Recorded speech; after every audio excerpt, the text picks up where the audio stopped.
क्या आप कल्पना कर सकते हैं, कुछ नौजवान उम्र में छोटे लेकिन हौसलों में पहाड़ अंग्रेजों की चलती ट्रेन को रोकते हैं, खजाना लूटते हैं और बिना किसी निर्दोष को छुए गायब हो जाते हैं। नहीं, ये कोई फिल्मी सीन नहीं है, ये है काकोरी कांड। भारत के स्वतंत्रता संग्राम की वो गाथा जो साहस, बलिदान और दोस्ती की मिसाल बन गई। 9 अगस्त 1925 उत्तर प्रदेश का काकोरी स्टेशन। एक सरकारी ट्रेन तेजी से दौड़ रही थी। उसमें ब्रिटिश सरकार का खजाना एक स्थान से दूसरे स्थान ले जाया जा रहा था। तभी कुछ नौजवान ट्रेन की चेन खींचते हैं। ट्रेन रुकती है और एक पल में सब बदल जाता है। ये कोई डकैती नहीं थी, ये थी एक क्रांति की दस्तक। इस मिशन को अंजाम देने वाले थे हिंदुस्तान रिपब्लिकन एसोसिएशन के क्रांतिकारी राम प्रसाद बिस्मिल, अशफाक उल्लाह खान, चंद्रशेखर आजाद, राजेंद्र नाथ लाहिड़ी, बनवारी लाल, मुरारी लाल और सचिंद्र नाथ बख्शी। ये नाम अब इतिहास बन चुके हैं, लेकिन इनका सपना आज भी हमारी रगों में दौड़ता है। राम प्रसाद बिस्मिल एक महान कवि, लेखक और योद्धा थे।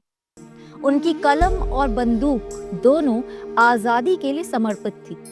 उनकी कविता सरफरोशी की तमन्ना अब हमारे दिल में है आज भी हर हिंदुस्तानी के खून को गरमा देती है। और वहीं दूसरी ओर थे अशफाक उल्लाह खान, मुसलमान होकर मंदिर में सोने वाले हिंदू मुस्लिम एकता के सबसे बड़े प्रतीक। अशफाक और बिस्मिल सिर्फ क्रांतिकारी नहीं थे, वो गहरे दोस्त भी थे।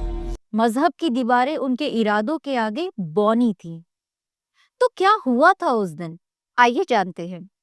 लखनऊ से चलने वाली सरकारी ट्रेन जब काकोरी के पास पहुंची तो उसे इमरजेंसी चेन से रोका गया।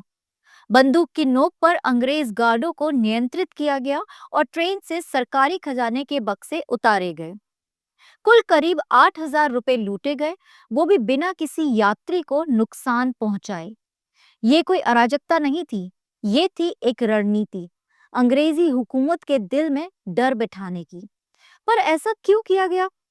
क्योंकि इन क्रांतिकारियों को हथियार चाहिए थे, योजना चाहिए थी और आजादी के लिए संसाधन चाहिए थे।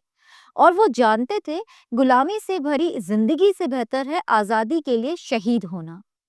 लेकिन इस वीरता की सजा भी बड़ी भारी थी। अंग्रेज सरकार ने तुरंत कार्रवाई शुरू करी। 40 से ज्यादा लोगों को गिरफ्तार किया गया। एक लंबा मुकदमा चला और अंत में राम प्रसाद बिस्मिल, अशफाक उल्लाह खान, राजेंद्र लाहिड़ी और ठाकुर रोशन सिंह को फांसी दे दी गई। बाकी साथियों को आजीवन कारावास या काले पानी की सजा दी गई। पर अंग्रेज ये नहीं समझ सके कि शहीद तो मरते हैं पर उनके विचार नहीं मरते। काकोरी कांड ने देश के युवाओं के दिलों में आग भर दी। इसने बता दिया कि भारत का नौजवान अब सिर्फ भाषण ही नहीं देगा, वो एक एक सांस आजादी के नाम करेगा। आज जब हम स्वतंत्र भारत की खुली हवा में सांस लेते हैं तो याद रखिए, ये हवा उन शहीदों की देन है जिन्होंने अपने खून से आजादी की इबारत लिखी।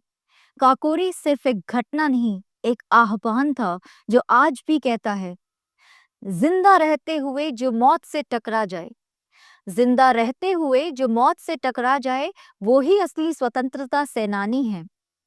अब भी जो खून न खौले इस आग में तो समझो वो लहू नहीं, कोई ठंडा पानी है। तो ये थी इंपॉर्टेंट इंफॉर्मेशन इस टॉपिक से रिलेटेड। जय हिंद, जय भारत।